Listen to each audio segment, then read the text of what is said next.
All right, everybody, back to the Big League podcast. Are kicking off the 2007 season, and the podcast coming a little late, like usual, but better late than never. Going to review some of the teams here as we go into 2007 and see who's a contender, who's a pretender, everyone in between. For the first time ever, we're going to get to start things off in our Fire Conference as new GM Chuck able to take down the championship this year. Congratulations again, Chuck, on your first championship in what was a pretty unpredictable run to the Cup or to the championship series. Take a look at Chuck's team first. Take a look at everybody we can here in the Fire Conference tonight. We'll pick things up with the Ice Conference here next. Taking a look here at Louisville and the Rivermen. So we see a lot of, I think, returning pieces here for Chuck. Last year he didn't get in by much. He was a top wild card, I believe, and pretty much leading the way most of the season. But didn't have a dominant team. He finished third place in the division, but still able to make that really special run here in the postseason. And looking at his team, he does have a lot of return pieces. So we have Danny Marshburn here, been on the Rivermen for a couple seasons, leading things off. It looks like for the Rivermen. Jesse Davies, Brian Kong Park, he's back. Juan Santiago's here again after last season, so his top four still here after season, championship season. And then Juan Pacheco here. This is actually funny. I noticed Juan Pacheco here, actually in his second season, did the Rivermen. I don't know if you guys remember, but there was a Juan Pacheco on the Virginia Rebels. And last year in the postseason, I said, oh, Juan Pacheco, he must have been signed or traded or gotten free agency by Louisville. But this is actually like a completely different Juan Pacheco, who was I guess an international free agent or independent league free agent. He came into the league in 2005, and Chuck, maybe pre-Chuck, but Louisville picked him up, and he was a big part of the team last year. Not a huge war, but he played the whole season. I just thought that was funny. Exact same name, and if you actually look up the original Juan Pacheco, he actually retired from Virginia like pretty much the same time that this guy started. So conspiracy theory, you tell me this guy's 5 years younger. Did he just get and then re-enter the league? Who knows? But anyways, Juan Pacheco there in the 5 spot. Got Dan Davis here, also a guy that's been with the Rivermen for quite a few seasons. Gilbert as well. So really just a lot of repeat pieces. Victor Nieto was there in the postseason last year, I remember. Judah Walker looks like a new name, and maybe a filler piece here for catcher. So I'm not sure if Louisville had to replace their catcher this year. That doesn't look too special, so maybe a little weak. But again, yeah, if you made the postseason last year and then was able to make that special run to the postseason, a lot of those same pieces are still in place. And then on the pitching side here, we got Brandon Geary. He threw 100 innings last year. Take a look here.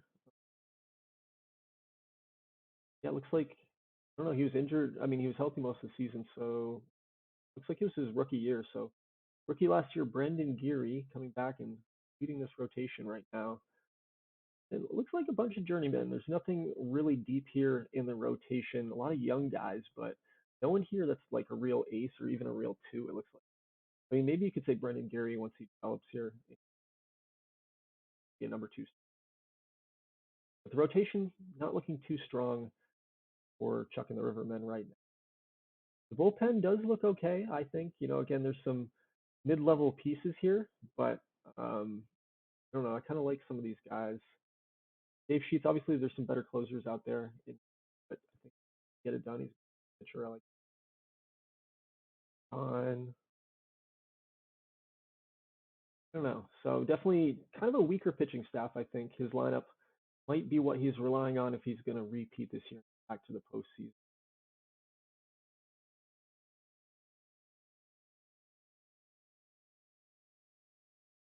Obviously, the Korean Kong. He's really the superstar on this team. Drafted in 2004 as an international, guy that came in. He's put up back-to-back 7 WAR seasons, so he's been the real deal. He doesn't get injured. He's an Iron Man, so he is the type of guy you want in your franchise and the type of guy to build around. Only 26 years. As long as Chuck has this guy on the team, I think he can build a pretty competitive.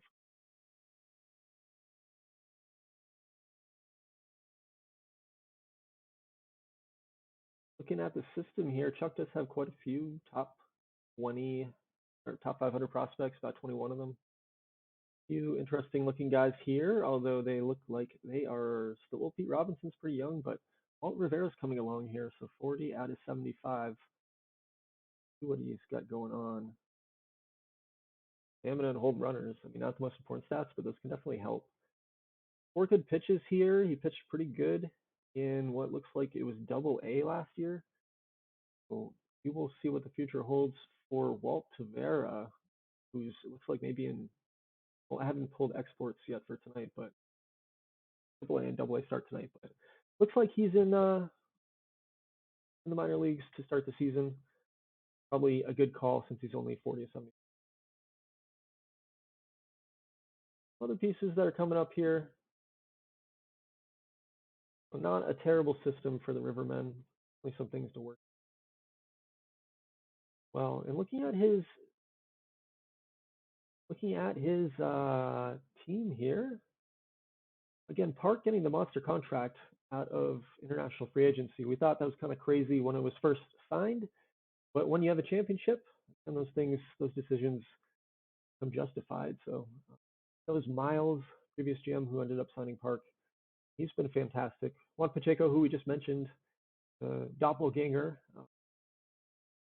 Be on the team option next year for 18 million, 20 million this year. We'll see if he's worth that money. But not a ton of committed money on the Rivermen, so I feel like they have maybe some work. 9.5 million in cash on hand as they go in the season, and they maxed their scouting and development budget, so they are taking care of the system really well. So yeah, championship in the bag, a decent team on paper, a decent farm system. I think you're happy if you are the manager of the Louisville Rivermen. So that's Chuck's team. We'll see what he can do again as we go into 2007. And that brings us to our next team, which is Michael and the Huron Herons. Michael won the division last year in, I believe, a tiebreaker fashion. I think he had the same record as Kingston and Jacob, but ended up winning the tiebreaker due to the season series and back-to-back 100-win seasons for the Herons. Definitely took a step back last year because they got off to a really, really hot start and then really struggled down the finish and then really weren't able to keep momentum going in the postseason like last season. But, I think they're off to a really hot start this season. They're projecting to finish really strongly, and I think on paper this is still one of the better teams in the big league. So taking a look at their team here real quick, we've got Jesse Carter coming back. He's been here for the past 3 seasons, please. Reem Amos, that trade that was that happened back in, I believe it was in 2005. Yep. So he's continued to be a very solid player here. Victor Rivera, of course, the best shortstop in the league, at least by ranking and probably statistically. He's off to a really slow start this season, but I doubt that's going to hold up. And so if Huron is already 9-4 and Victor Rivera has -0.54, that's pretty scary for what's going to happen next. Omar Gonzalez, the ageless wonder, continues to hit 35 plus home runs a season. Going back, I mean, he's definitely been one of the better guys in the league. It might be, I don't know, one of our first Hall of Famers. It's tough to tell. I know there's kind of a debate about that, right? Are these guys playing long enough to get into the Hall of Fame or not? Some people will vote for them. Let's see if that gets on the same page though, and gets them in with that 75%. Hitting 311 this year, 6 home runs already in the first sim. Pat Farrow right behind him with 5 home runs, hitting 400. And of course, this guy looks like the best catcher in the league. Although, I'm sorry, right fielder. I always think this guy's catcher. 5. But yeah, he had a great season last year. He's on pace for 11 WAR. Obviously, small sample size, but he is just a freaking stud. So I want to say they're 3-4-5, 2-3-4-5. It's as scary as any team in the league. Eduardo Alberto, second season with the Herons after getting him from Tampa back in 2005. Also a really great piece. So up and down the lineup, they're just really strong. They picked up Brian Gregory, who was my catcher quite a few seasons ago, if I remember his 80 ability. So focusing on the ability for this catcher, and if I swear to God, if Brian Gregory picks up 6.5 WAR this season, I'm going to fold the league. I don't think I can handle that. That would be ridiculous. Probably won't happen though, so I think the league's safe.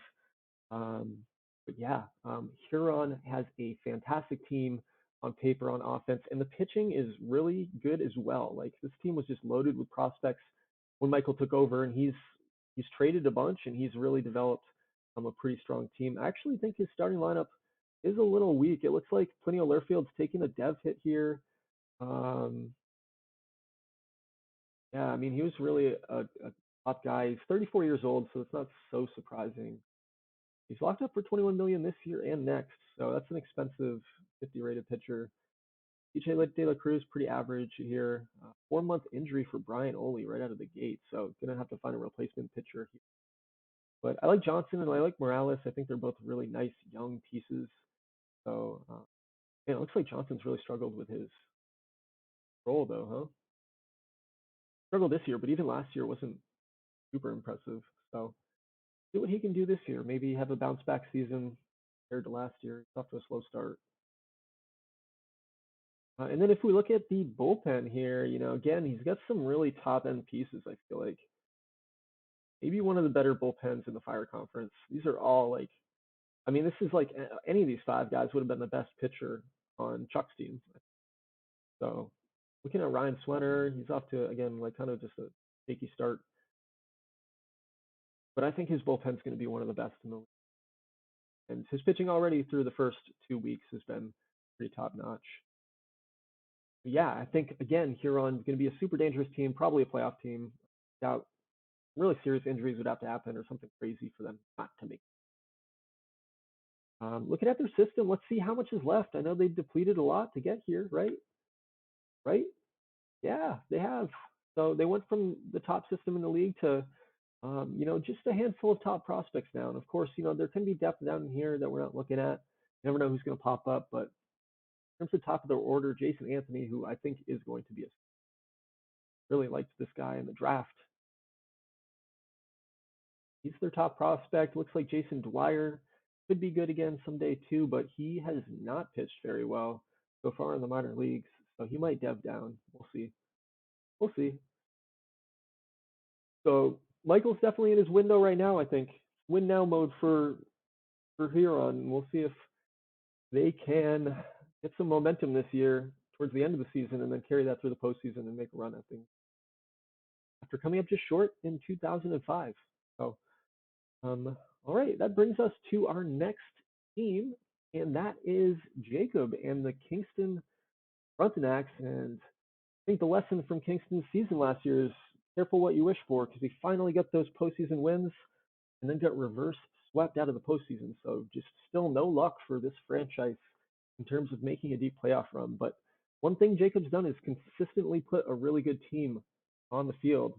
And he's been a postseason player every season but 2002. So I kind of expect much of the same this year. His team's really good. He's got a pretty, just solid team up and down the lineup in terms of consistency. And looking at it, Joe Smith's coming back this year. Rich Gordon still a mainstay here in Kingston, although he said he wants like a $37 million extension. That might be coming to an end, although, I mean, I totally get it, right? He's a top-rated player, and he's only 30 years old, so he's going to command a lot of money. But might be tough to re-sign him for that much if you're Kingston and want to compete and build a competitive team up and down the lineup. He's got a decision to make on Gordon. Dennis Lemke and Zach Coster here in the 3-4 spot. Coster, of course, the two-way star with a super impressive bat. Put up 6.1 R-WAR last year. The pitching's just as good as the hitting, really. He is just an absolutely beautiful player. But hey, let's see if he ever wins an MVP or a Pitcher of the Year award. Not that that's what he's measured by. He could still sneak into the Hall of Fame if he just puts up a good career on both sides of the ball, probably, right? Yeah, Dennis Lemke again returning to Kingston as well, and he's been here for a couple seasons and just been a really solid player for the Frontenacs, 4-time All-Star. So he's hitting in the 3rd spot. Chris Robinson and Jamal Kimbrough. I mean, just up and down this lineup, these guys are just pretty good. And they've been here in Kingston for a minute. It looks like he actually took Chris Robertson here in a free agent signing from Galveston. Chris Robertson's been a little journeyman here so far in his career. Now his third stop on a $10 million contract, so I like that for a solid hitting first baseman. He's put up back-to-back 3.5 WAR seasons. So let's see if he can add some offensive spark to Kingston when that's what seems to go wrong with him as he gets towards the end of the bats disappear. Ron Oliver, great defensive shortstop. I've really liked this guy. He doesn't put up the WAR that you want to see, but I think it's really important to have that defense up the middle. The rest of this team pretty good. Let's see, Jacob Gunn, yeah, a good defensive catcher here. So I mean that's a pretty good trend. And he's a captain, so he's bringing that personality to the team and helping with the chemistry. Then of course Coaster leading things off here as the ace on the team, although he's off to a pretty rough start. The rest of the pitching staff is pitching pretty well right out the gate. Lehman's definitely a really talented pitcher. Even with the ERA bump last year, he had a pretty nice season. Same thing with, well, actually, we'll see about Kenny Hedges. He's a young guy, still developing, but off to a really hot start. So, and going with the six-man rotation right now is Jacob. So, see if he continues with this strategy throughout the season, or if this is just kind of a temporary thing to get a feel for a couple different arms to see who's going to be able to perform here. He does have Danny Favilla stuck down here in the 5 spot, so kind of hiding him down here back for his second season. Had a pretty nice season last year, even though the ERA was up there over 4. Still, he pitched, and, provided a lot of depth, pitched a lot of innings. So yeah, I think he's got 3 really solid pitchers, and then a few question marks that hopefully just pitch well and fill out that rotation. And then looking at the bullpen, again, pretty solid pieces. Nothing outstanding on the back end, and maybe not the best depth as we kind of go through here.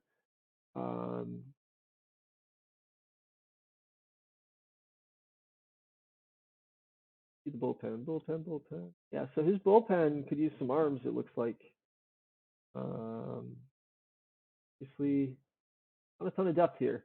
The back end might be okay, but we'll see how that plays out. McCarthy's already off to a really bad start. He may need to address this as the season goes on. Kingston.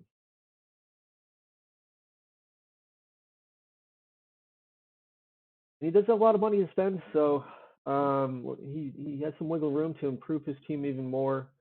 He's definitely invested. His budgets aren't completely maxed out. They're actually towards the minimum. So he's invested right now in his current team and what's on the field. We didn't actually look at that at Huron. Huron's got a lot in the development budget, but he's doing a lot in the scouting budget. Different approaches from the 3 GMs we've seen so far in terms of. We got Kingston's system real quick. Let's take a look. And again, pretty shallow, and not a lot of future, like really tiny pieces. I have some depth pieces in here, but not one of the better systems in the league. So again, he's really in win now mode. At some point, this Topaz division, which was really strong the last few seasons, may flip-flop on its head, and Huron and Kingston, who have run this thing over the last 2 seasons at least, may find themselves more in the middle of the pack as we go forward here. All right, yeah, I think that wraps up Kingston. Again, I think they're going to be pretty competitive this year. I think Kingston and Huron are, again, the favorites in the division. And if you look at the preseason predictions for this division, I think they were all determined or estimated to finish 500 or better. So I think it's really anybody's division on who wins this as we go through these teams here. I mean, obviously Kingston with a really nice prediction, and everybody else kind of just mishmash here, 80 to 90 wins. But we'll see how it plays out. One injury can change things. A few offset, results. You never know how it's going to turn out. And looking at things, again, Kingston's off to a decent start. Huron's off to a decent start, but anybody can kind of get hot and take a run.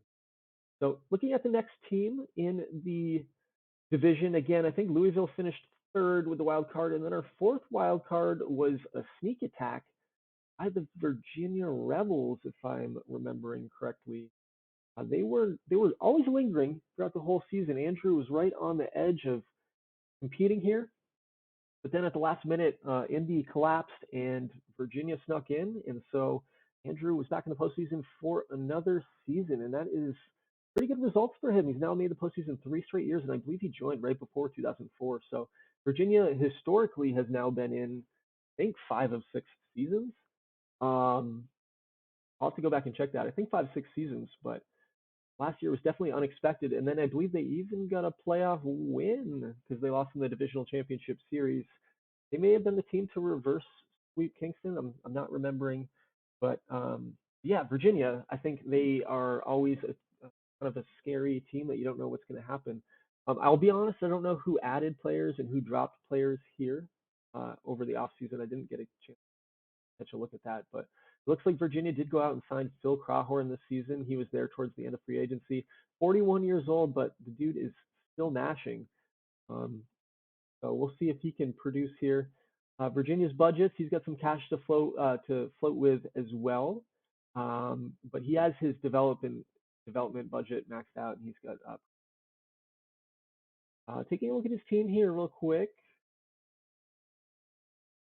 Alex Alonso leading things off. He looks really nice. This is his 3rd season in Virginia. Just kind of looking at the games played, I'm kind of worried he might be injury prone. 118 games. A couple injuries there, so yeah, definitely someone you have to keep an eye on. I feel like that really happens with speed guys who get on base a lot sometimes. They're definitely like more apt to. But if this guy stays healthy, I mean, I think he could be really good. These are some really, really impressive bars. Obviously doesn't hit for power, but if he's on base all the time and he can, um, maybe you don't want to steal with him too often. If he can get on base all the time at the top of the order, that's fantastic. Castillo here in the 2 spot, and I feel like yeah, Castillo has a really great eye. He led the league in walks in 2005. He had even more walks last year. So he's an on-base machine for the Rebels. So the 1-2, even though he's hitting 182, he's got a 356 OBP. As soon as that average kicks in a little bit, I mean, that guy can get on. He's 27 years old, switch. Pretty nice piece, right? Jesse Glancy coming back for Virginia. So again, another team who just has a lot of return pieces. We don't know where he's going to plug in Phil Crawhorn in this lineup yet. So we'll see which one of these guys gets replaced. But it looks like they're off to a pretty terrible offensive start, so I'm sure they could definitely use his bat wherever he goes. Tim Cree, one of my favorite players in the league, not for any particular reason because he's not great, but and honestly, like Virginia compared to these other teams, pretty underwhelming. But again, like they stuck around last year, so who knows what they're going to do this year? They are off to a slow start, 4-9, but I mean it's so early, it's so hard to predict. If you look at their team position rankings, like just obviously this is just OSA's rankings. I mean, there's a lot of green on there. There's a lot of strong positions. While they do have some holes, I think they do have like a decent team, maybe more like a 500 team in my eyes. Looking at the pitching here, again, a lot of young guys. I mean, 29 years old for Juan Marquez now, but he's been super solid. Not the best control. I mean, 73 walks last year. That's quite a few. Um, but he's been okay. McDowell here looks really young. This is going to be his rookie season, it looks like. We'll see what Jesse McDowell can do at 24 years old. Like a quick injury already to Kyle Nelson, this rookie pitcher. Or actually, he threw 30 innings at the end of the season last year. So, yeah, he'd be a rookie this year, left-hander. But that's an unfortunate injury for Virginia. And yeah, just I don't know. Definitely not the deepest rotation. I mean, Robin Allen looks completely washed up. I feel like this guy used to be a lot better. He's on the hook for 15 million a year for the next 3 years. So looking at Robin Allen, yeah, this guy was a freaking stud when we started the league, and he has completely fallen off the table at the age of 29. So that is absolutely brutal. I know Dick in Tampa Bay had mentioned this had happened to one of his stud pitchers who I think he even won a Cy Young. I forget the name off the top of my head, but I wonder if just the fact that we've brought in such a young infusion to an inaugural league, the way that we have, if it's affected some of these original pitchers. Because Robin Allen was really just a name I remember, and all of a sudden he is just hot trash. And Andrew's on the hook for him for a couple seasons for you know another $30 million. So 43.5 million left on that contract. That is pretty rough if you're Virginia. And then looking at the bullpen, I love Eddie Sanchez. This guy has been consistently good in this league, and it looks like he's locked up at least just for 1 year here for Virginia, a free agent signing. But I really like that. I think he's a great trade piece at the deadline if he's pitching really well. Assuming, yeah, he's not eligible or he doesn't have a no trade clause. So that's a really nice signing, I think, for Virginia. So if they're competitive, he helps, and if they're not, he sells, right? And then yeah, the rest of the bullpen again, kind of just like mid pieces, some decent middle relief pieces here. Looks like again we're just going by ratings. I'm not really clicking into these relievers, but not a terrible bullpen. I definitely think we're going to come across some worse pitching staffs as we continue to look through some of these teams here. So Virginia, yeah, I think they're a middle of the pack team this year, and we'll have to see what happens with them. Let's just take a quick look at the system. They have some good top prospects here. I mean, look at some of these guys: top 500, excuse me, top 100 prospects, top 60 prospects, and a lot of potential rating. Nobody super close, but Ward Rattray has definitely started to develop. If that contact comes all the way in, he is going to be an on-base machine. So, and he's got outfield range, so he can play on the corner as well. So this guy could be a guy to watch for. Debo here in the future. Just one season here in the minor leagues at Double A.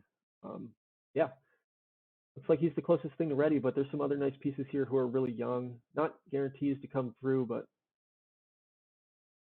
Virginia's system is better than Kingston's. It's better than Huron's. I think it's probably just as good, if not better, than Louisville's.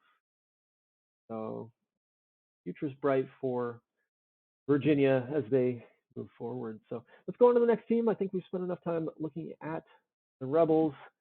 And that brings us to our next team, which I believe is Milwaukee. So Milwaukee, the Milwaukee Mobsters are one of our two rebrands here in the 2007 season.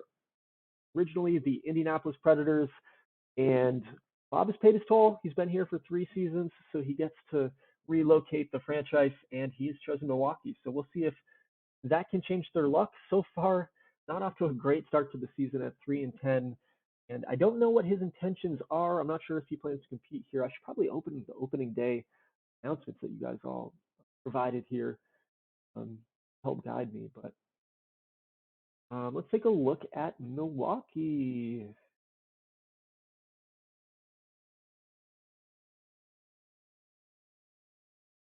Looking at his lineup, he's got some okay pieces, but no one that's like no superstars, right? Like no one that really stands out as being amazing. Corey Goodman looks like a really nice hitter, and actually pretty good outfield range. So he's actually a pretty nice piece. I really like Corey Goodman here. He's young as well. This is only his second season, so he was a rookie last year, and he made the All-Star team as a rookie. So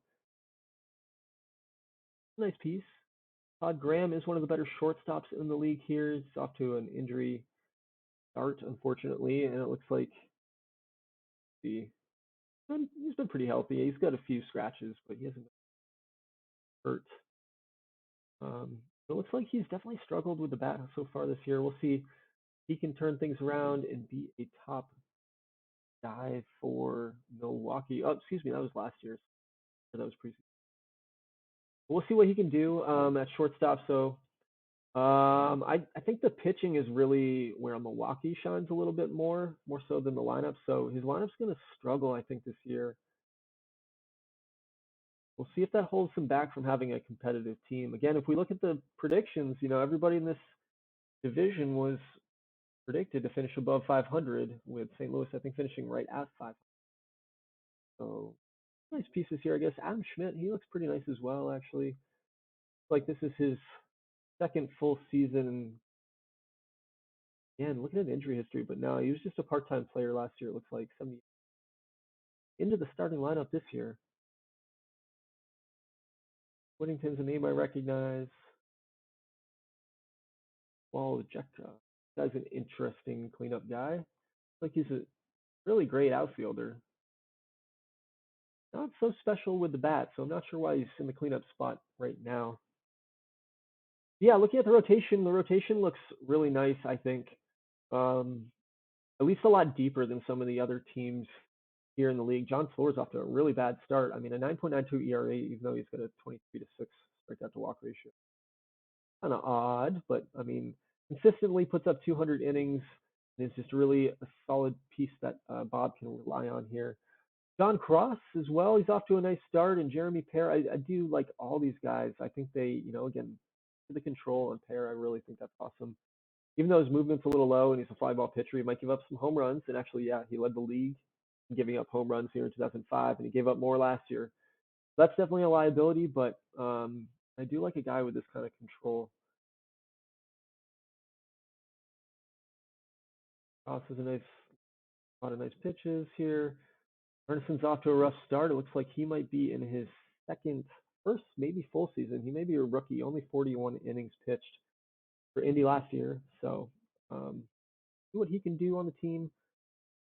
And then looking at the bullpen, I think there's some decent pieces here, but I'm gonna guess like the rest of the league, he's pretty solid. He's pretty solid. He's got some depth there. Not as shallow as some other teams. So he's tried to fill in his rotation and his bullpen. And again, yeah. So I think I'm right here in saying that his pitching should be what carries him more towards a 500 season than his hitting. I think there's some better pieces on the pitching side of the ball than on the offense. But overall, again, I think it's going to be tough to compete with Kingston and Huron still. I think they're still maybe a couple years away from having that flip here happen in the division.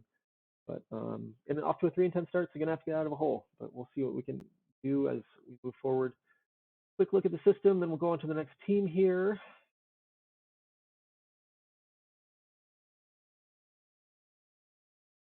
Yeah, so I mean, quite a few pieces, right? 22 top 500 pieces.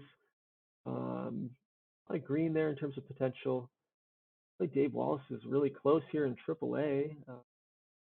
Might see Dave Wallace make a debut at some point. Although again, Milwaukee has pretty decent pitching, so who knows when that debut is going to come. Maybe some injury insurance and then a call up. Same thing with DJ Paladie here, although he looks, yeah, no, he's on the AAA squad as well, so he looks decent and almost ready. So good pitching at the major league level. Good pitching in the farm system here. That's what Bob's team is looking like here, and see what direction he can bring the Mobsters in. One of, I think, 3, 4 franchises that have not made the postseason. So he's still looking for that first berth and see if he can turn things around this season and get there. Probably through a wild card, I would say, but we'll see. Brings us to our next team, and that is the St. Louis team. Is that who finished next? Let's see, 78 wins for the Steam. I think it was Nashville here. 71 wins. Who else do we have? Who did we miss? Everybody. Okay, so yeah, let's take a look at the Steam and George's team here. So looking at his front office, he's got some money left to spend. I actually want to look at Milwaukee. I got that this podcast, and he's actually towards minimum budgets. He's got 30 million to spend. Everybody's got cash to spend. I don't know what you guys are planning to do all this cash here, but yeah. Man. St. Louis. Let's take a look here. Looking at St. Louis's lineups and his pitching, I mean, he's got some top end talent on this team. It's just about depth with St. Louis, I feel like. He mentioned the debut of Carlos Castro coming this season, and we were all excited about this guy getting drafted. Had really good bars, and he hasn't lived up to exactly, the 1-1 pick, but he still looks like he could be an okay player here in the league. He's off to a really bad start, which is unfortunate. Let's look at this guy's scouting history. Like, I remember this guy, the 2080. Didn't show you, but he was just like blue bars all the way across everything but power. Come back a little bit, and he was super fast. So see what he does at the top of the lineup. I still like him as a leadoff hitter. I think he's going to be good. And then, of course, in front of one of the best players in the league, Frank Dance, continues to anchor the St. Louis Steam here. Hopefully he's a Steam for life, but we'll see. He's going to have 10-5 rates at this point. Yeah, and he's not willing to waive a no trade clause that he has, so he's going to be with St. Louis and anchoring this lineup for a long time. Getting 35 million a year, so making that money, that's for sure. Craig Siemens, um, take a look here. He's just a pretty average player. He's got some nice bars, but he hasn't put up the statistics, at least last year, in the first opportunity he got. He's off to a really hot start this year, and he's now in the 2 spot, so maybe he can produce there. But if you look at this lineup, it's medium at best, right? Which isn't the only team like that. I mean, Virginia felt that way as well. Um, so I think I like St. Louis's lineup a little better than Virginia's. I think George, just has those anchor pieces and a really nice leadoff hitter um, that we haven't seen on every team here. But I definitely don't know. I don't know, where's the weakness on this team. Let's take a look. I do like their lineup. I don't know about the 5 through 9 hitters. Look pretty average. Looking at the rotation here, Corey Kimball looks like a freaking stud. People were grumbling that he should have won Rookie of the Year last year, and people are probably right. I mean, there were some good hitting performances as well, but this guy had a pretty nice season. 18 wins. Obviously wins don't matter, but 3.47 ERA, 230 innings pitched, 8 Ks per nine. He was just a really, really good pitcher for a rookie. And at 23 years old, I mean, this is the kind of guy you want at the top of your rotation for sure, right? 200 strikeouts last year. I mean, just a workhorse. No real injury history, just one little injury. Off to a tough start, but that is not going to hold up. I think he's going to definitely turn things around and be a monster. And then Wilkes, let's see at the 2 start, Ayers, and then it just drops off. So okay, that's where St. Louis goes wrong here. So I feel like again, George historically doesn't like to make a move, but if he went out and improved this rotation a little bit with the top rotation pieces and with some of these bats, I think he could maybe improve on that 81 and 81 preseason prediction and find himself back in the postseason. He has been there before, but I don't think it's been a couple. I think it's been a couple seasons. I think maybe 2002. Um, yeah. Um, 3/5 of a rotation. He's got some decent bullpen pieces here. I actually really like his bullpen. He's either got good guys or he's got young guys who are projecting to be good.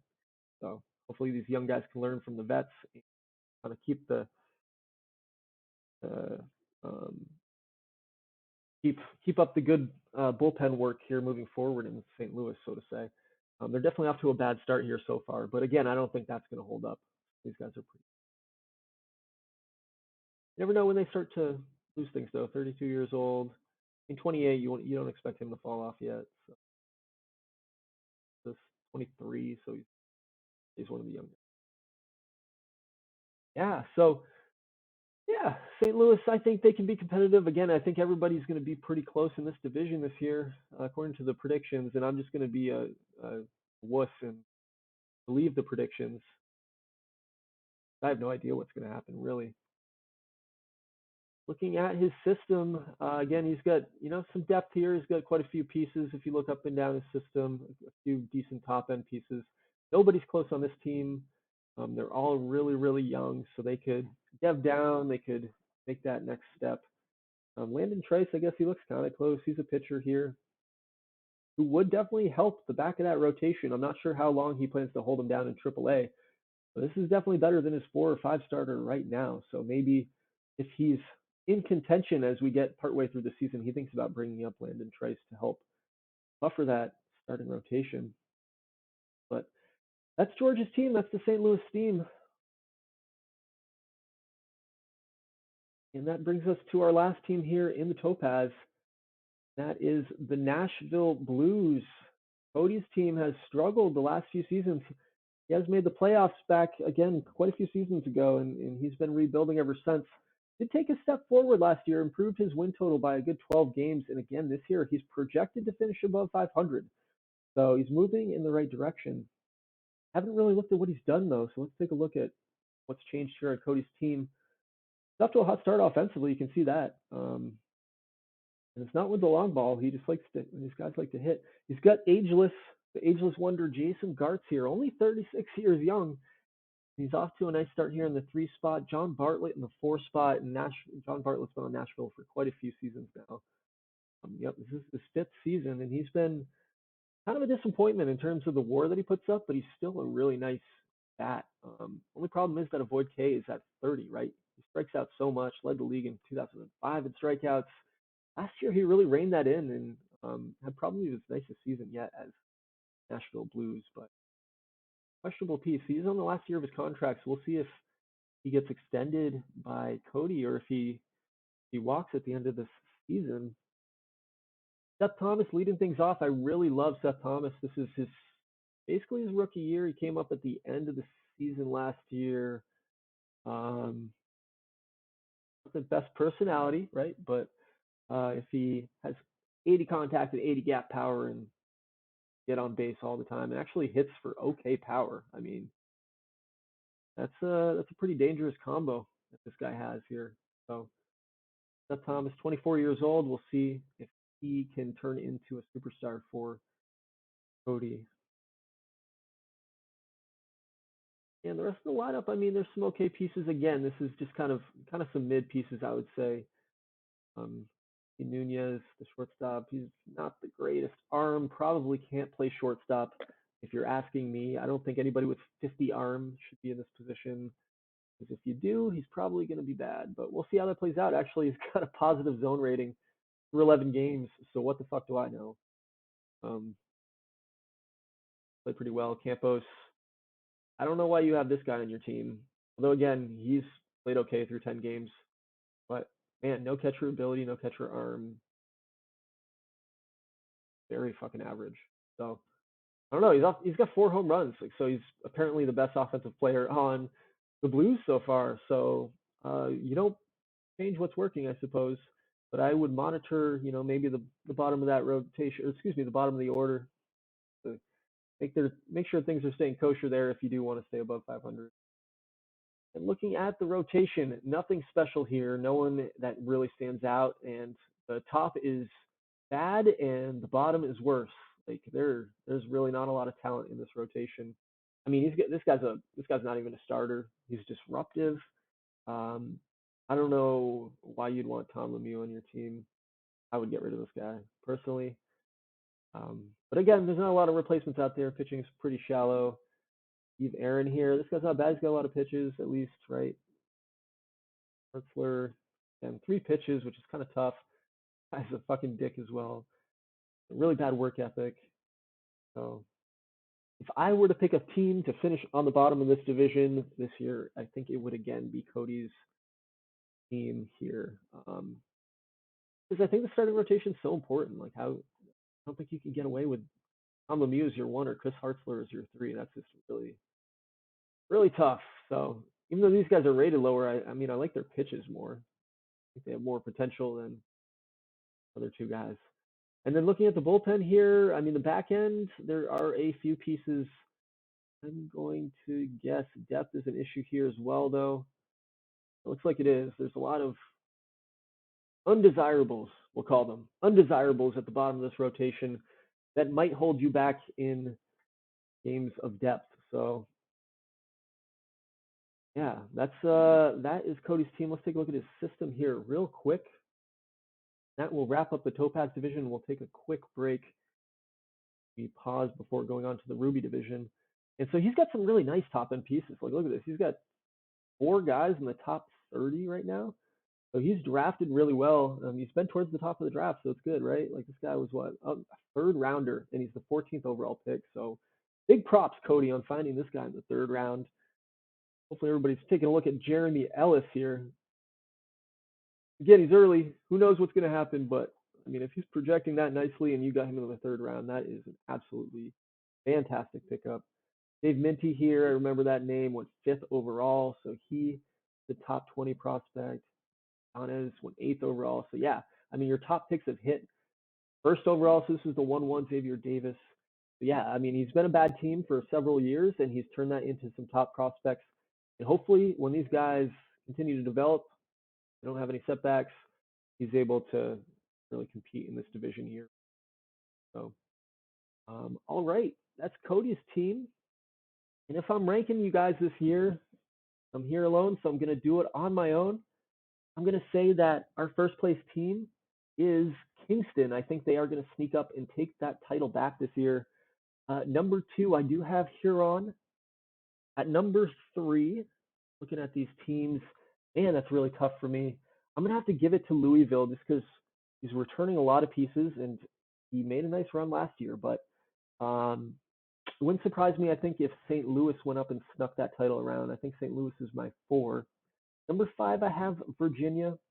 Number 6, I have Milwaukee, and number 7, I have Nashville again for this season. So um, let me know what you think once I release this in chat. If I was accurate with your team, if I missed anything of importance that you want to add, because as always, I think any kind of discourse in the channel really helps the league. So, all right, take a quick break here, then we'll move on to the Ruby division.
Alrighty, and we're back here.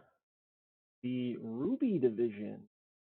I'll look here. I don't even remember what happened last year. I think this San Diego Seals. Alex's team with the 96 wins did the division, and they have a good team. They went all in last year, and they really wanted to, I think, make a championship run. They just fell flat in the postseason in the divisional championship series, which was the first round for them because they got a first round bye. I think it was a 4-1 series if I remember correctly. I can't really recall. But anyways, they've got a really good team on paper, and I think they're going to be competitive again this year. If we're looking at the preseason predictions for this division,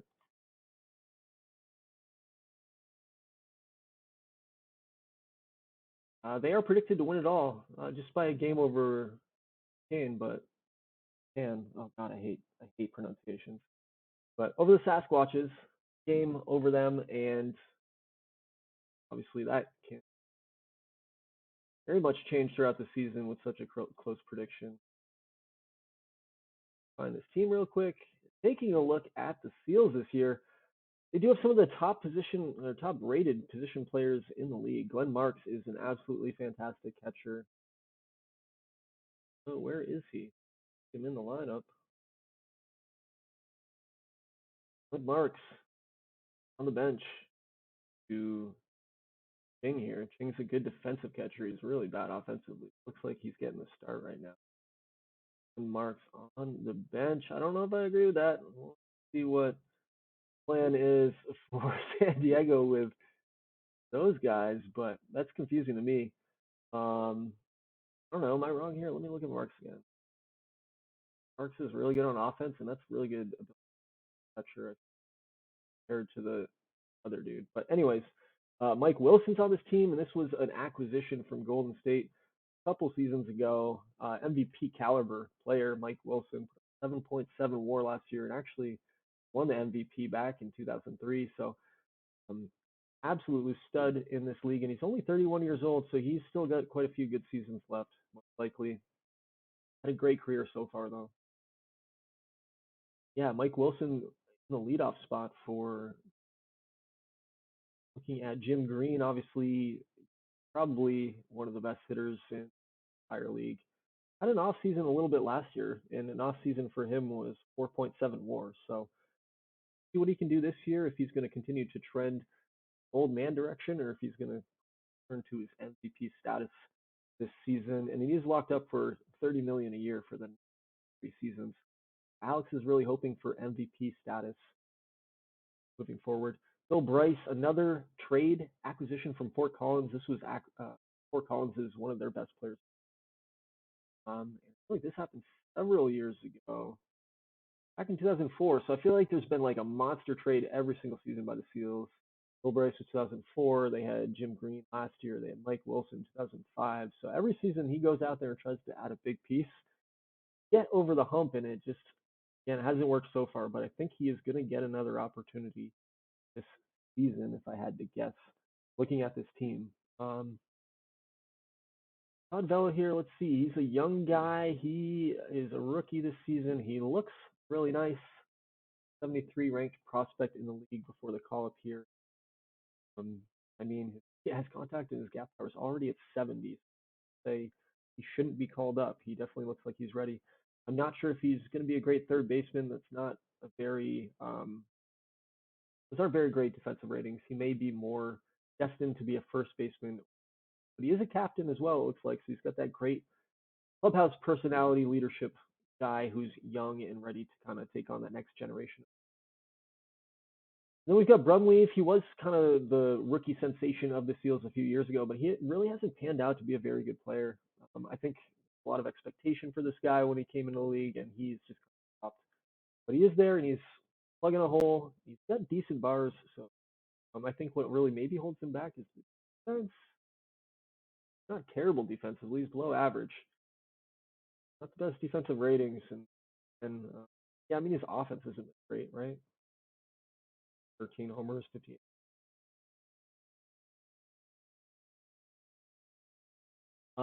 Looking at the rest of the lineup here, I mean there's some okay pieces. Looks like we kind of fill as we get to the bottom. Again, I don't know why Ching's in there starting. Probably why I swept the Seals. I was starting. It's going to be my guess.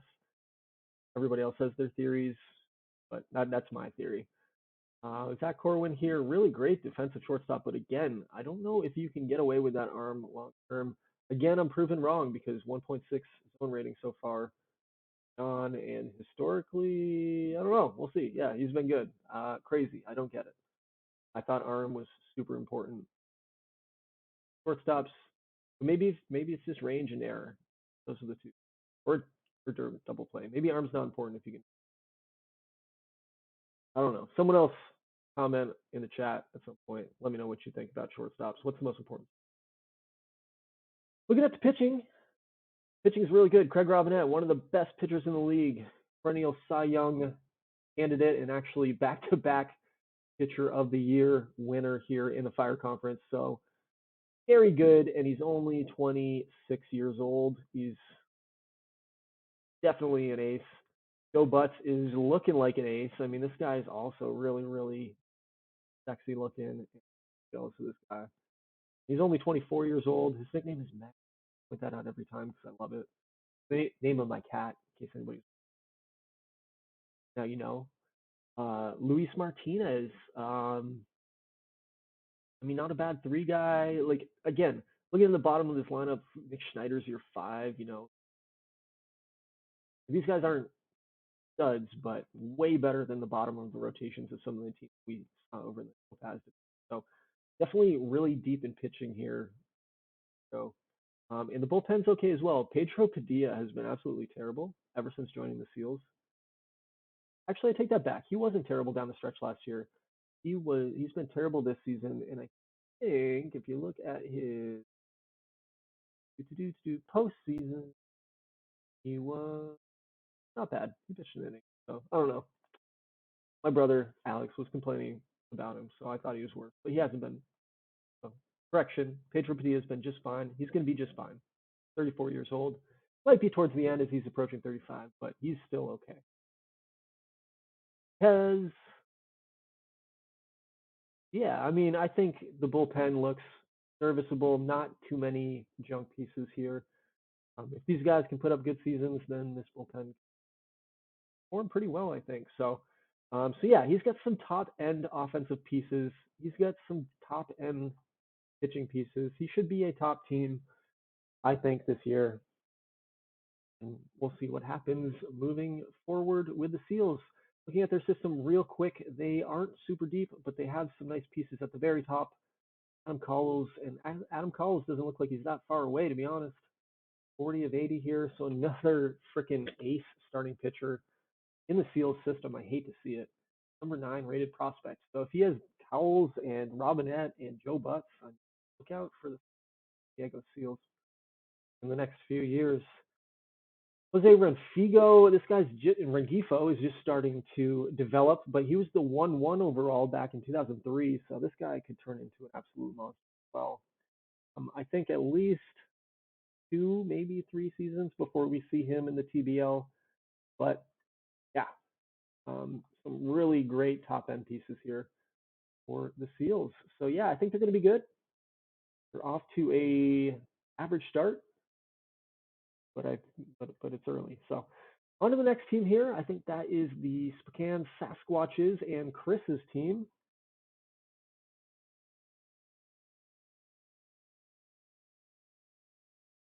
And Chris has made the postseason now 3 straight years. So he's turned this franchise into a success after being kind of a bottom feeder the first few seasons. And looking at the way he's done it, he didn't have a very deep postseason run last year. He was into the conference championship the year before that, out in the wild card round the previous 2 years. And I don't feel like he has the same type of depth here in the lineup that the Seals do. I mean, the Seals have superstar after superstar after superstar. So I misspoke. He has just as much depth as the Seals, but he doesn't have the same top end talent as. I do really love Adam Bashera. We always look at this guy, a really nice catcher, I think. Great ability and arm and just decent offensive numbers. He's now a 6-time All-Star. It's kind of easy to make the All-Star game in our league. I haven't fixed. I probably won't at this point, but 6-time All-Star for Adam Bashera. Ben Fowler in the middle of this lineup here, not even a 30 home run guy, so it's not really about power here for the Sasquatches. They are more about bringing together hits for their offense. Same with Williamson. Has only hit 10 homers, 9 homers last few years. It's kind of weird. I mean, these guys have okay power, right? 50, 55 power. You'd expect more home runs from players like this. Not really in a pitcher's park either. Ventress, another nice piece. That was a personality, and he actually had a bad season last year after having 4 WAR in 2005. So we'll see if he can recover this year or if he's going to be a problem for this team. Like Kirk Sobel, this was Guy who played for the Paddlers at one time, I think. Kidding? I know what I'm talking about. This is postseason. Yeah, he spent a season with Oahu. And I traded him to Spokane. Still there on the roster. And yeah, just I mean, I kind of just a slightly above average lineup, I would say. Nothing super special in the lineup. The pitching's really good. Again, I don't know if it's as good as the Seals pitching, but Corey Nelson is definitely in the conversation. Outside of his really bad control, he did lead the league in walks last year, 107 walks. That's pretty alarming. I mean, outside of that though, he's a stud. He really gets guys out, goes a lot of innings. He's definitely a great piece to add towards the top. He's definitely a 1-2 piece. Joey Johnson, another good piece. I think he came over from Indianapolis. Yep, he was in Indy for 4 years. Went to Kingston in a trade, and then got signed in free agency here by the Sasquatches. So he's kind of filled in a young team's rotation for a young team to help them be competitive these last few years. Scott Kenny's been good year in year out as well. Pitches a ton of innings. Like look at the depth this guy goes. 230 innings, 222 innings. Look at these first few games: 8 innings, 8.2 innings, 7 innings. So he just and he's like a workhorse. Absolutely, only 26. Absolutely a nice. Yeah, really strong rotation here as well for Spokane. And the back end pieces aren't terrible either. So decent rotation. The bullpen, let's see here. I think they are pretty strong as well. I mean, looking at some of these relievers here, Cameron Phillips is a young guy. Looks like he's going to be a rookie this year, and he looks like he's a future starter. He looks like an absolute stud. Um, a 45 of 70 right now as a starter, and he's in the bullpen at the moment. In the bullpen at the moment for Spokane, but yeah, I mean, if he enters the rotation at some point, that's one of the best 1 through 4s in the league. Maybe actually better than the Seals with this guy because they haven't called up calls yet. So pretty impressive player there, and again, a pretty good bullpen here. Looks like. So I think Chris is going to be relying a bit more on the pitching this year, but again, I think he's got a really competitive team. This is a toss-up. I think the Seals have him, just again because of that top-end talent. You never know when a guy like Jim Green is just going to like win a game all by himself, or Mike Wilson. Um, but Chris's team is definitely as competitive as Kingston or as Huron, I think, this year. So excited to see what they do and if they can get over that hump and get a little farther into the postseason this season. All right, that's going to bring us to our third team here in the division, and I want to say San Antonio. I just got a terrible memory. I don't remember who finished where last year. San Antonio had 79 wins. Was that really third place? Might have been. We were really bad last year. Phoenix, 80 and 82. We're going to give it to Phoenix. I think everybody else was. So let's take a look at Phoenix. Brendan,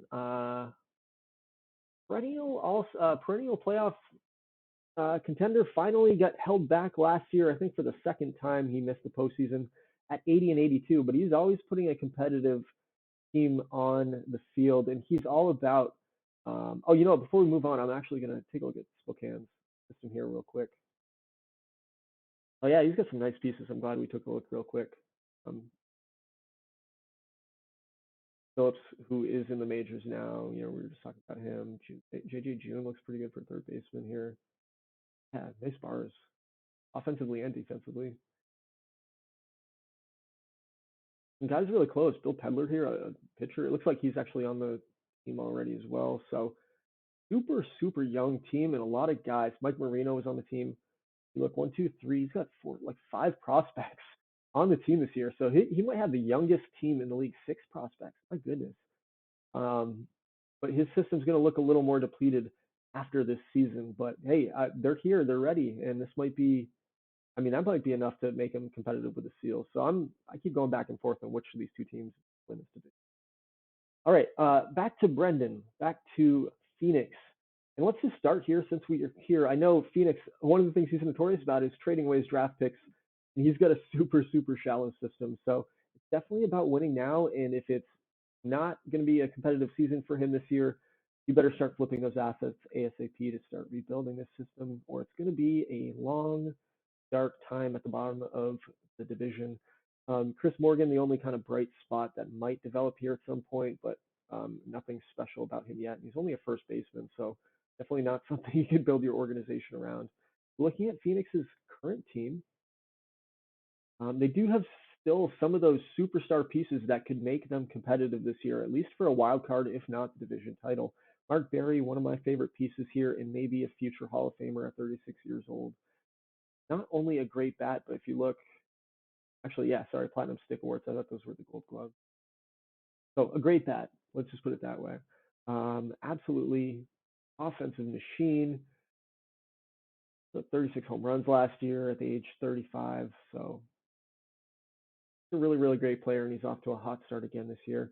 Perfect guy to have right in the middle of your lineup. I think he's going to be locked up for a couple more seasons this year and next. Yep, and same with Fried. So I really think Phoenix's idea is that the next 2 years are the window to try to do anything. And then after that, I mean, a lot of money opens up, and who knows what's going to happen. Nate Fried, maybe the richest man in the TBL, right? Man, look at this contract. I didn't even remember this happening, but he got 3 years, 116 million. He's getting 48 million next year, 48.4 on a player option. If he declines that player options are officially broken. Uh, my goodness, that's a massive contract and a huge commitment. I mean, Phoenix has no wiggle room in their budget. They're under cap right now, and they have minimum budgets. So definitely in win now mode. Justin Piles, let's look at this guy. He looks absolutely like a stud. He's not on my radar yet as a player in this league, but he might be getting there soon with those bars. Can't play the outfield, and you've got him in left field. That is not going to work with 35 range. Let's take a look at these. Yeah, I mean, he's already -1 is his own rating. He's got absolutely no range here. So that's going to be a huge liability for your pitching staff if he continues to be out there. Even if he puts up 9 WAR, I don't think it's worth it. You're going to have to find a first base or DH spot for him, which might not be too hard. Jordan Smith is okay, but he's not as good as the guy we were just looking at. Fan favorite, though, that's kind of tough to replace. Yeah, I don't know. There's some okay pieces in this lineup. I think the 2, 3, 4 are absolutely studs.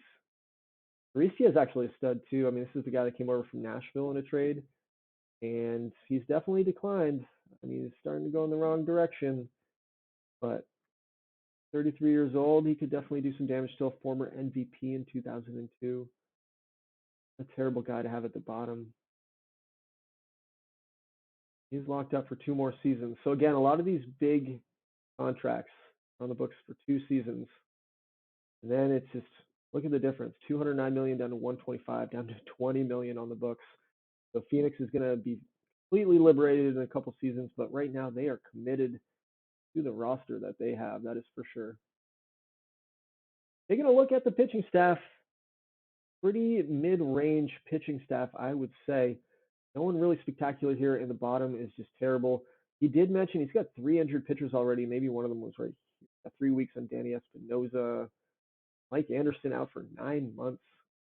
He was one of the better pitchers on the staff, so that hurts big time. Jared Brown, again, a mediocre pitcher, but if you're talking about depth, another guy on the disabled list. And then an average bullpen, I would say as well. Without a ton of depth, looks like the bottom of the bullpen's really bad. This guy not be in the TBL. He's not even fully developed yet, and he's going to get ruined. That is okay. Also have a couple other mediocre pitchers. Not a super deep pitching staff. So I think there's going to be a lot of high-scoring games between Phoenix and their opponents. And looking at just, I mean, very small snapshot already. Pretty good offense, pretty bad pitching, and I think that's what we're going to see continue as a trend here for Brendan's team throughout the season. So that is the Firebirds, the Phoenix Firebirds. Is going to bring us to team number 4 here in the conference, and it might have been me. Was it No, I think I'm really bad. 60 wins for State, Vancouver here. 76 wins for Vancouver. We're going to say it was Vancouver. So Vancouver and our other Bob. Let's see what he's done. He's been pretty quiet in chat. I haven't gotten the vibe for what he's done for his team yet. I haven't looked much. Max scouting and development budget, so he's looking at the future in that sense, and he's got some cash to spend. Looking at the current team, it doesn't look like he's looking to compete this year. He's off to a pretty bad start, 3-10. Have a nice shortstop here in Pete Spooner, who's really great on the defensive side. And honestly, for those defensive numbers, I don't hate the hitting bars either. So not a bad player here in Pete Spooner. This is his third season, it looks like, with the fourth season now with the team. So as a franchise who's probably not looking to compete right now and is maybe in rebuild mode, this might be a really attractive trade deadline piece for someone to bring in some decent assets. Looking at the rest of the team here, just looking up and down the lineup, nothing is super spectacular here. His number 4 hitter, not very good at all. His cleanup hitter, and he strikes out a ton. Mike Husson looks decent. Guy is the number 9 overall pick a couple seasons back in 2001, actually, in our first ever draft. And like he had a really nice season last year, so this guy can hit. Mike Husson. We'll keep an eye on him as his career progresses for sure. But yeah, no, I think this is a pretty poor lineup. Matt Arenas, let's take a look at him as well. Looks like he is in his second season. 79 games last year means he actually logged a season last year. I believe the cutoff is 77 games. So not a great outfielder. I don't think anybody with 45 range can really play outfield that well. In my opinion, you may have to find another position. Maybe second base, maybe first base. Probably most likely. But yeah, it looks like a good bat, even though he's sitting down here in the 8th spot of the lineup. He is still developing, so makes sense. Although I feel like I'd have Matt Arena sitting in the 4th spot over Harold Frew, but me. Looking at his rotation, Andy Kerrigan, this guy was the trendsetter, the bar setter here for a long time in this league. Won the Pitcher of the Year award in 2001, 2002, and 2003, the first 3 seasons. But going back to my theory that, the guys from the inaugural draft and those pitchers that were initially here and dominating the league have been supplanted by some of these younger pitchers that have come in and, I don't know, taken over the rating system, so to say, right? The ratings are based off of other players as well. So I think the talent pool in the pitching in the league has gotten much deeper, and that's kind of affected these guys' ratings. But it's going to be more than that, too. They've just definitely lost a step as well, I think, right? So Kerrigan's still a decent, reliable, not reliable, wrong word, just a consistent arm that you can throw in there. He did have a big injury last year, so hopefully that doesn't set him back too far. But if he's acing your team right now, then you're not in good shape because he is no longer ace material. He's more of a 4 starter, I think. And the rest of these guys are journeymen. Frank Gutiso, this is one of my favorite players. He is the ultimate journeyman. He has now pitched for 4 teams. Really enjoyed his stay with the Paddlers, and I actually enjoyed having him on the team. Pitched pretty well for me, but I think his days might be numbered personally. And looking at the bullpen, decent closer here in Yavi Carranza. He can definitely hold down the back of any rotation. This might be another trade piece if Vancouver is not competitive this year. But the rest of this bullpen, very average. Al Guzman, ex-Adler starter. Some other, just mediocre guys. Looks like a couple of young guys who maybe are still developing here in Bauman and Reddick. But yeah, nothing special here. Nothing that's going to make them competitive this season. Taking a look real quick at the system, is the future bright in Vancouver? Well, there's some nice pieces here for sure. So, ranked shortstop must be not a shortstop, I would say, with that range and error and stuff, but a good hitter. Be more likely a bad outfielder or a second baseman, first baseman. Very typical to see right around the league. And I kind of feel like he's a little overrated, number 3 prospect in the league, but still a nice piece, and he's probably going to be really good with that contact and that power wherever he plays. And Laird looks pretty good as well, but he's young. Got a couple okay looking pieces here. They're all very young, so there's no one here coming to reinforce the Vandals anytime soon. This guy looks like he's ready. Looks like he's actually up in the league already this year. So making his rookie debut is Danny Resto, El Cartero. He looks like he could be okay. He's got a terrible personality. I hate seeing unmotivated or just disruptive players. Those are my two least favorite traits. But yeah, that's the Vancouver Vandals. I think they're going to be pretty bad this year, and I think they're not going to be the only team in this division that's going to be pretty bad. So off to a 3-10 start, as I mentioned. We'll see if what direction Bob decides to take this team in the future. And hopefully, I said Bob the whole time. If I flipped and said Dylan, Dylan was the last GM. He was with us for a long time. Bob's done a. Well, we'll see what Bob does. I don't know what Bob's done with a couple changes. At the front office, real quick. He has some locked up contracts, like the Kerrigan contract. That's tough for a guy that's done $35 million. He's gonna hold this team back for a minute. Bronza, again, I like this guy, so he's on a long contract. Who knows if someone wants to sign up for that? I mean, I probably would if I was a contender and thought my window was going to be a couple of years. Ty Drews, I'm sure he's going to be happy to get out from under this $20 million disaster of a contract. So I think it's clean house time in Vancouver. I think that's probably what Bob's taking the team. So. All right, and that brings us to the Oahu Paddlers, 64-98 last year, and my team has just continued to go in the wrong direction.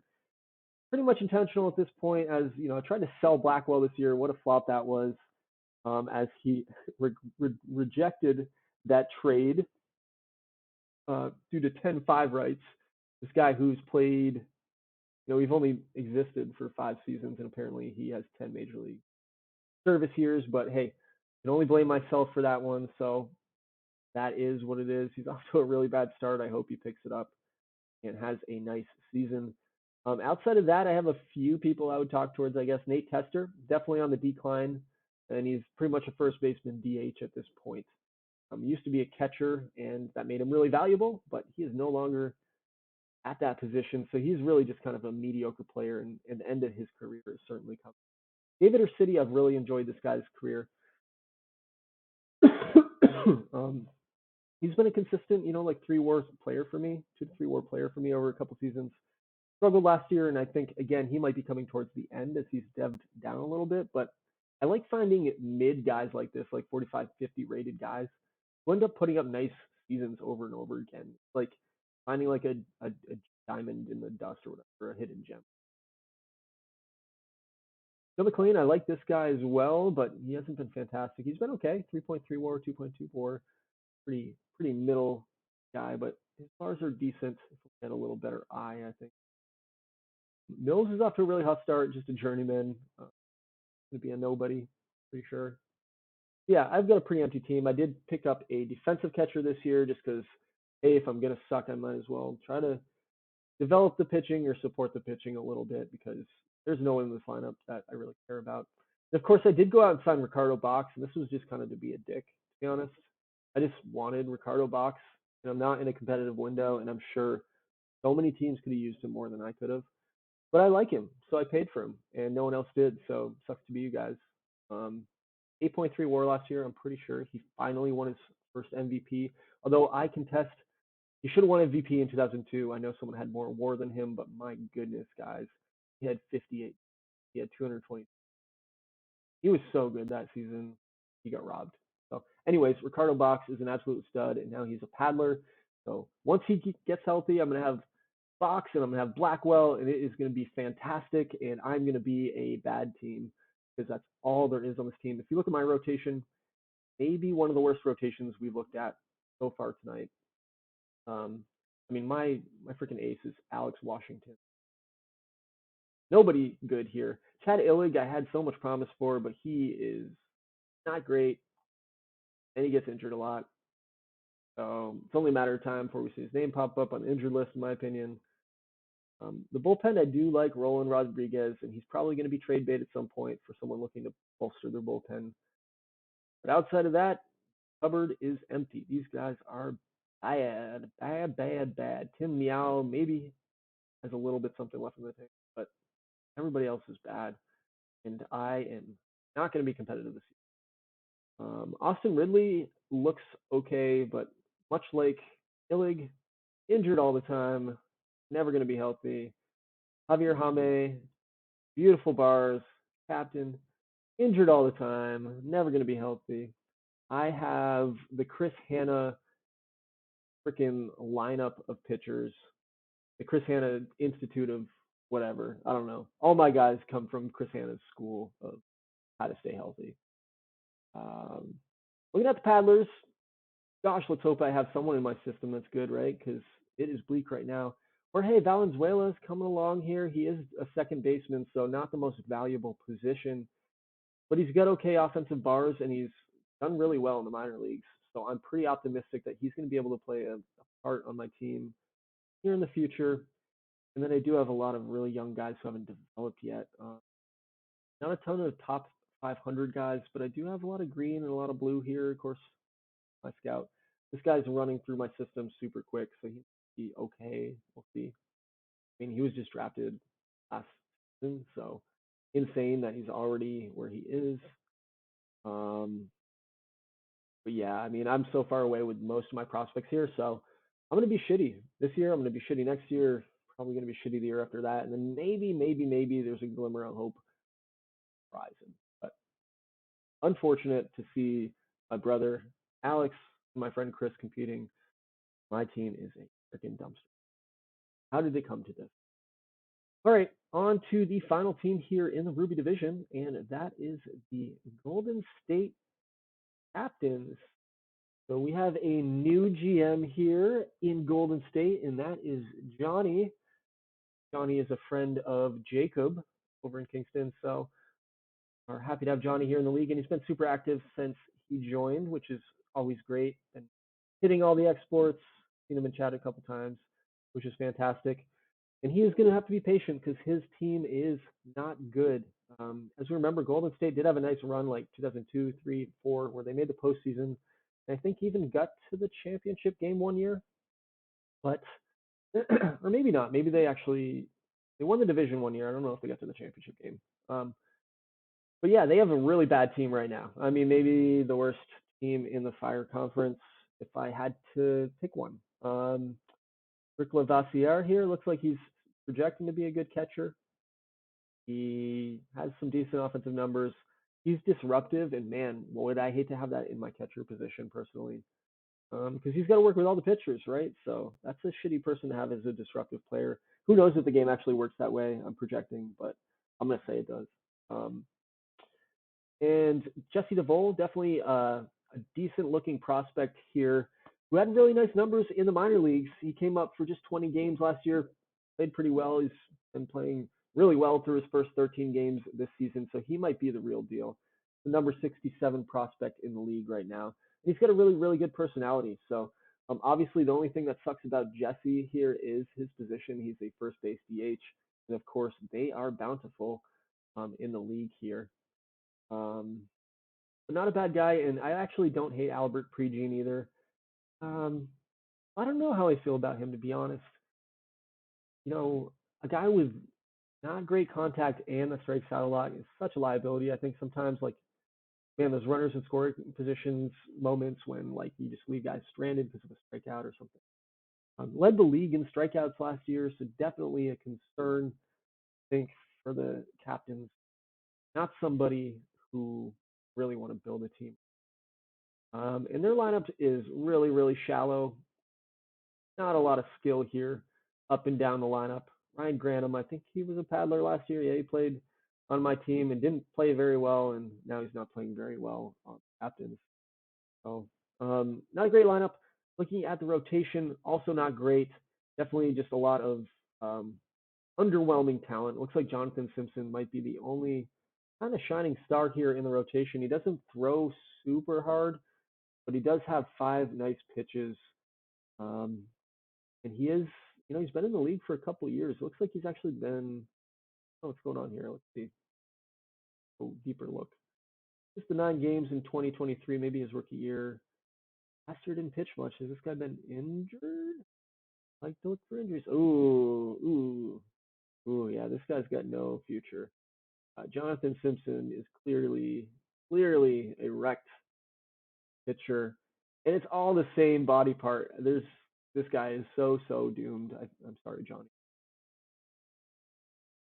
Wow, he's doomed. Absolutely doomed. Jonathan Simpson, it was nice knowing you, but the end is near. End is near. Just 25 years old. Looking at the bullpen, pretty shallow. Even the setup guys is like not really ready for the TBL and not very good even if he was ready for the TBL. So unmotivated, definitely just a bad team for the Golden State Captains. But I mean, he just took over, and I think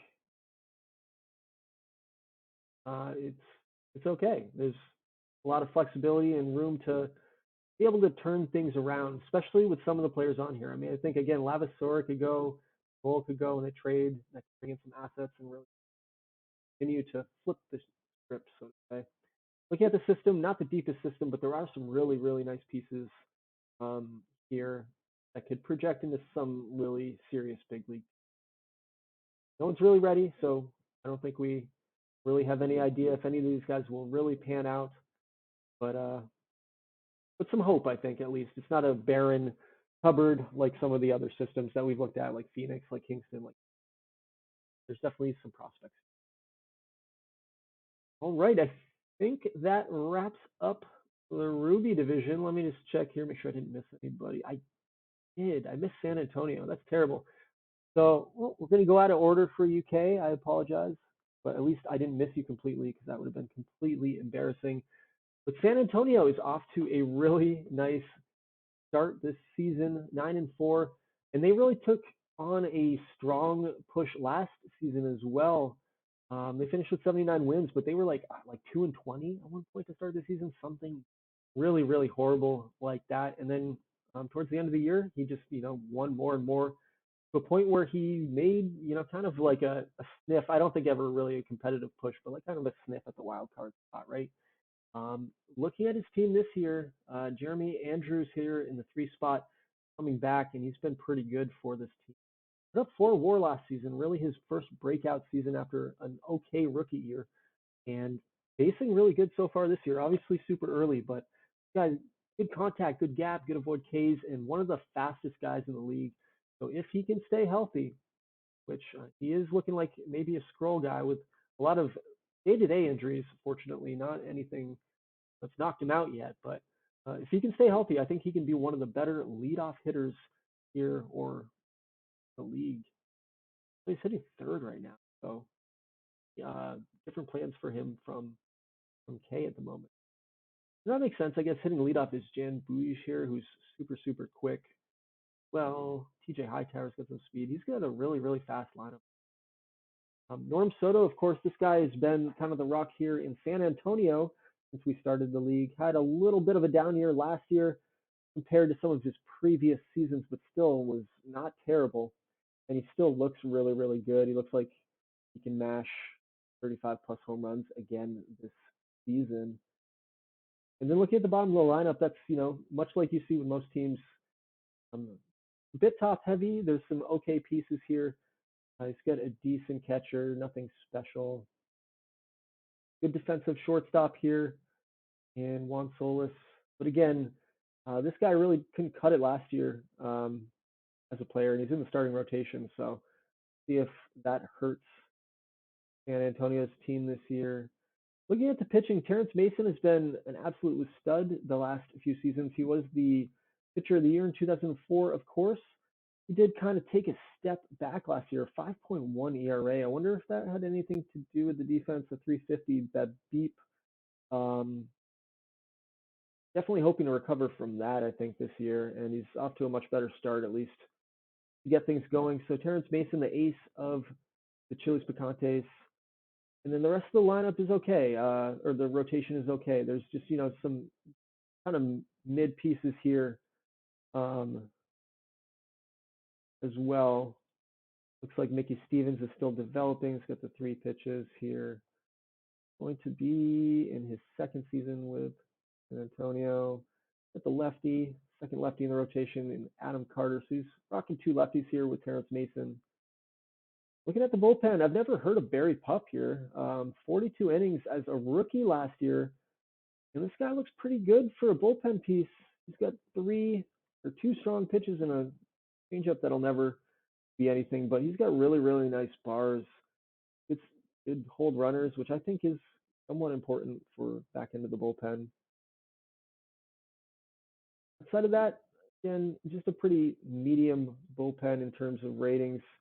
No real top end pitchers here. Tim Laren, it looks like he's got this guy coming up as a rookie this season, so not great movement, and he's an extreme fly ball pitcher. Always a recipe for disaster, but again, if he's in the bullpen and not doing a lot of damage and facing a few batters at a time, he might be effective. So see what Tim Laren can do. Yeah, that is San Antonio's team, and again, we get to them last, but I think they will be much more competitive than the last place team in this division as they finished in 4th last season. So taking a look at his system real quick before we wrap up the division. And I want to say this is the deepest system in our division, maybe in the Fire Conference. He's got a lot of top 500 prospects, 24. The top 500, and his top end pieces look really nice as well. Definitely not something I want to see from my division rival, but his system's looking nice. They're all pretty far away, and again, Mike K has only been in charge of the team here for a couple seasons. His second season here coming in this year, so made some good moves so far to really turn this franchise around, and I think he is the team to beat here in a couple seasons. Some of us don't start to pick up on our assets. So yeah, I had 24 as well, but I think his system's a little better than mine. So yeah, nice system for Mike, a decent team. We'll see how things end. And I think that's everybody. I don't think I skipped anybody now. And if I'm going to rank these teams, if I'm going to look through, I'm going to give the Seals the #1 spot because of that top end talent with Spokane in #2 spot. My #3 is going to be Phoenix again. I think those big bats in the middle really carry that team. And then I do think it's going to be San Antonio as the #4. Although I wouldn't be surprised if those 2 teams were flip-flopped at the end of the season. I'm going to give Vancouver let me take a look here. I'm going to give myself, no, I'm going to give, that's tough. Vancouver, Oahu, and Golden State are all going to be absolutely terrible this year. I'll give myself the 5 spot because I'm off to a hot start in these 2 teams. And let's just hope I can maintain that momentum with Ricardo Box coming back. So I'll finish 5th. 6th, we'll give it to Vancouver, and then 7th to Golden State this season. And then if I'm picking my playoff winners or my playoff teams, my wild cards, I think I'm going to have one from each division this year. Usually, we have a 4-2 split, but I'm going to go 3-3 to say, man, I don't even know. Who did I pick third? Louisville, I think I picked third. So Louisville for the Topaz, and I picked Phoenix. So Louisville and Phoenix, I guess, are my wild cards by default. So, all right, that is the Topaz Conference. Excuse me, that is the Fire Conference, the Topaz and the Ruby divisions. The preview for this season, and we'll see how things play out as we move forward here. One thing I do want to just look at minor league system rankings. I know this only takes top 100 prospects into account, but looking at just our Fire Conference team, Nashville with the best system right now, according to the rankings here. Vancouver, Virginia, San Diego, San Antonio, all rounding out the top 10 here. So keep an eye on in the future.